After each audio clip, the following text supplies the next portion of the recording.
In this video, we will be talking about quadratic equations and how to solve them.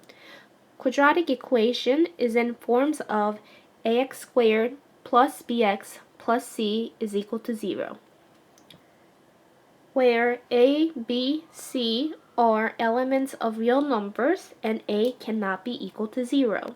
If you think about where a is equal to 0, this whole ax squared will go to 0 and you're left with bx plus c equal to 0. But bx plus c is a linear equation. It's not a quadratic equation. In order for something to be considered as a quadratic equation, it must be a second-degree polynomial. So what are some ways to solve quadratic equation? First is using factoring, which we will look at in this video. Second way to solve quadratic equation is by completing the square. Another way to solve quadratic equation would be using a quadratic formula.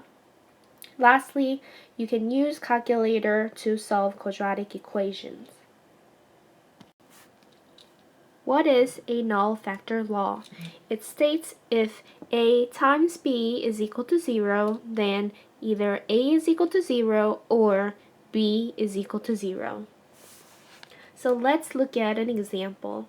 Solve for x, where 3x squared plus 5x is equal to 0.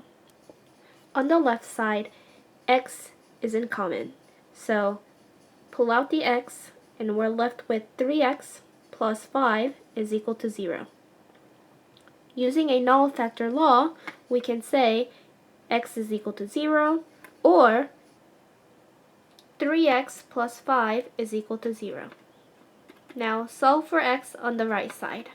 Subtract the 5 on both sides, so we're left with 3x is equal to negative 5.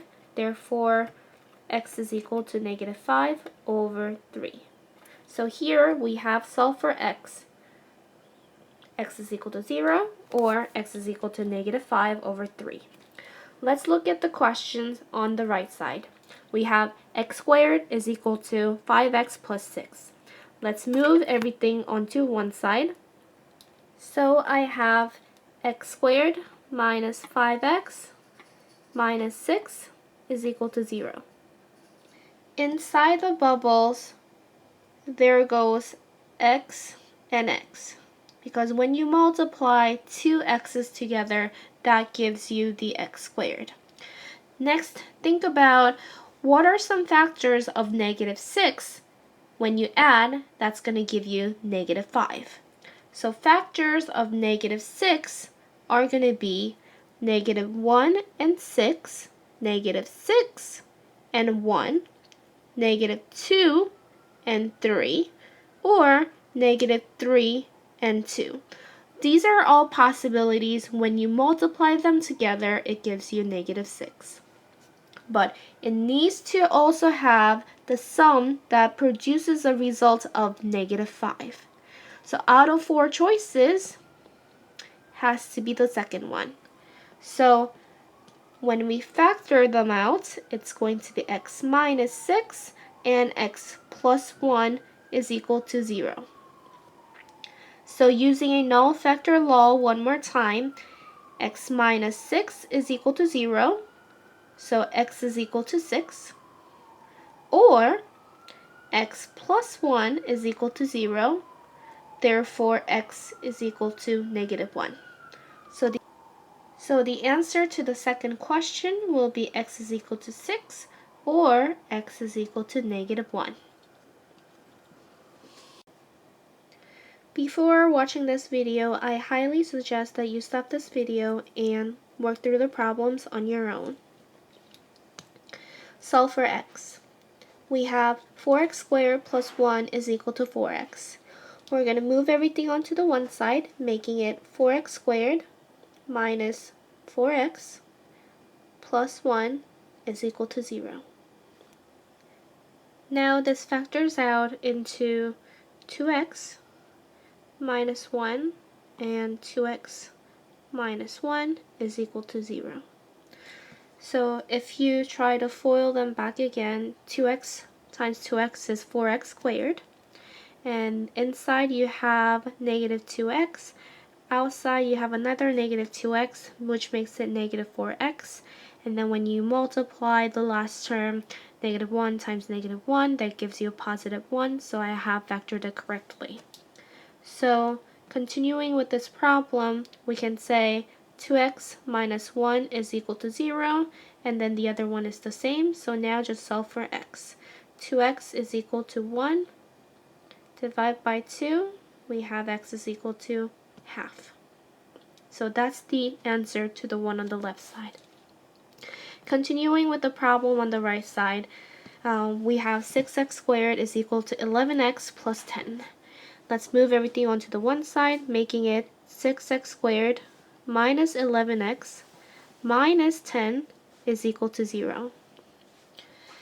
Factoring this out correctly, we have 2x minus 5 and 3x plus 2 is equal to 0. Again, you have to check if you have factored it correctly by foiling it out. 2x times 3x gives you 6x squared. And in the middle term, we have negative 15x plus 4x, which returns the value of negative 11x. And then the last term, when you multiply negative 5 by 2, that's negative 10. So here again, I have factored it out correctly. Now, using the null factor law, we have 2x minus 5 is equal to 0. So 2x is equal to 5. X is equal to 5 over 2. On the right side, we have 3x plus 2 is equal to 0. 3x is equal to negative 2. Therefore, x is equal to negative 2 over 3. So the answer to this question will be x is equal to 5 over 2 and x is equal to negative 2 over 3. Here we have 3x plus 2 over x is equal to negative 7x. And we normally don't like to work with the fractions, so what we're going to do in here is we're going to multiply both sides by x. So you're not changing the equation, you're just multiplying x on both sides. So we have 3x squared. Now x times 2 over x, x's cancel out. You're left with positive 2 is equal to negative 7x. Here we have the question similar to the ones that we've been working on. Let's move everything onto the one side, making it 3x squared plus 7x plus 2 is equal to 0, and then factor out 3x and x, something that gives you a 2 when you multiply, but when you add, it should be giving you 7x. So that's going to result in plus 1 and plus 2. So we have x in here, 6x in here, total we have 7x. And again, the first term 3x squared, yes. 1 times 2, that's 2, so that's also true. So we have factored out completely. Now set 3x plus 1 is equal to 0. And by now you should be approved with this. X is equal to negative 1 over 3. X plus 2 is equal to 0. X is equal to negative 2. So here the answers are x is equal to negative 1/3 and x is equal to negative 2.